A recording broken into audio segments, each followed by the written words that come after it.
My name is Cynthia Yi. I am a Bostonian, and I was born and raised in Boston's Chinatown.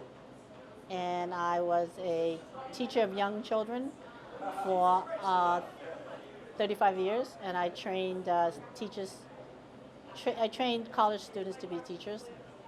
I have a master's in education and a bachelor's in sociology, and now I am the subject of some movies on Boston's Chinatown, which is interesting. I am a writer as well.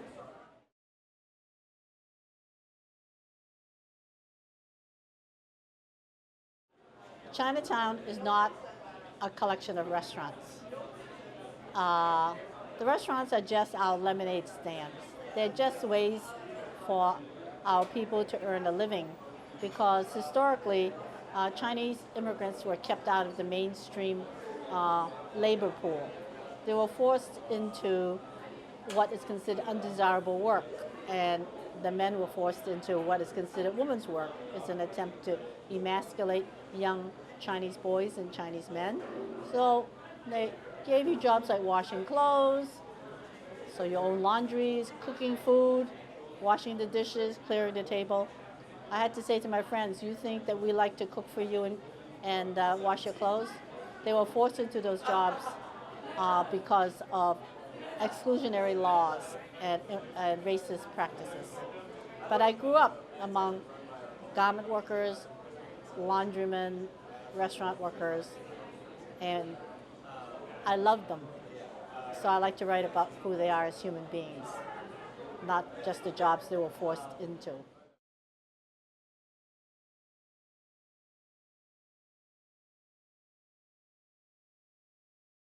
Well, Chinatown's changed a lot because a lot of the mom and pop stores, all the restaurants and grocery stores, we call everybody, Chinatown's based on a family model and a village model. So everybody's your auntie, everybody's your uncle. So it's like you had this big extended family, and they kept their eyes on you. So you didn't really, you felt safe, even though you were inside the city and not in the most luxurious part of the city. But and you also had your own language because everybody spoke Chinese. Nobody spoke English really. But I learned English in school. Maybe I learned to speak English by the time I was in third or fourth grade. So it was kind of, you had your own language, you had your own culture, and you had a system that you knew were invented actually to evade the early immigration laws. So you knew that, you grew up knowing that there were two sets of rules, and two sets of rules is okay. Breaking the rules is okay too. When I think of Chinatown, I think of everybody speaking loudly. It gives me a warm feeling. They speak country dialect sometimes. I love country dialect. It's my first language. And I guess you have to be loud to yell across the rice paddies. That was my explanation to myself. My first language is Taiwanese, which is a country language with a lot of sounds similar to Hebrew, like the hl sounds. The new Chinatown now, everybody speaks the universal language of China, which is Mandarin, which was ordered by Mao in order to unite China so it would not be tribal and therefore vulnerable to foreign invasion. To create unity among the tribes of Chinatown, he created one language only, which is Mandarin. I don't really know Mandarin well. I tried to study it in classes, but I had a heavy Taiwanese, Cantonese, English accent, and I couldn't get the tones very well.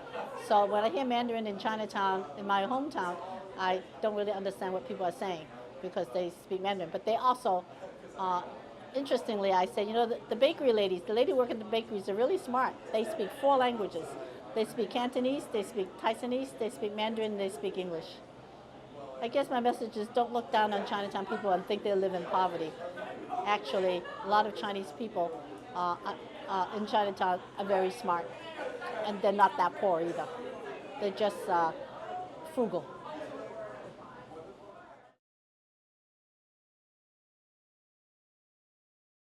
I think we are at a key point right now. We can help, and many of my activist friends do, we can help Chinatown grow in certain directions. One of the directions is to become what one of my friends called the Disneyfication of Chinatown. Make it like Disneyland. And make it like an amusement park, so it's not real. and then Chinatown would have no Chinese people. They would just have stores that sell you things that are made globally by some big corporations. That is a danger. Then it's not really Chinatown anymore. Then it doesn't have the authenticity of a real Chinatown, which is an immigrant community. It will become just a playground for tourists, and it will just be a place for people to come spend money, eat, and leave. And there won't be any significant real life. I think there's a lot to be learned from Chinatown and Chinatown people. You told me to bring something meaningful, and this is a spray can, and it belonged to my father. It has this name carved on the bottom, which is Ting, yeah, all right, means clear. And I wrote a piece, it's on my computer somewhere, it's called Breath. Because when I look at this spray bottle, I think of my grandfather and his brothers having to blow this. You blow this and the water will go onto the shirt, and then you would iron it. You did not get steam from your iron. You had to create the steam by blowing water onto the shirt. And so I wrote a piece called Breath, because it occurred to me, how many breaths did it take to make 5 cents?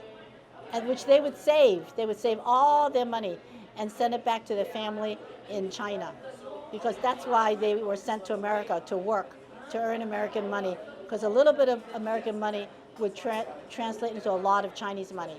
And they used that money to build schools and roads and houses in the villages of Taisan. And the Chinese laundrymen all did that. They saved the money.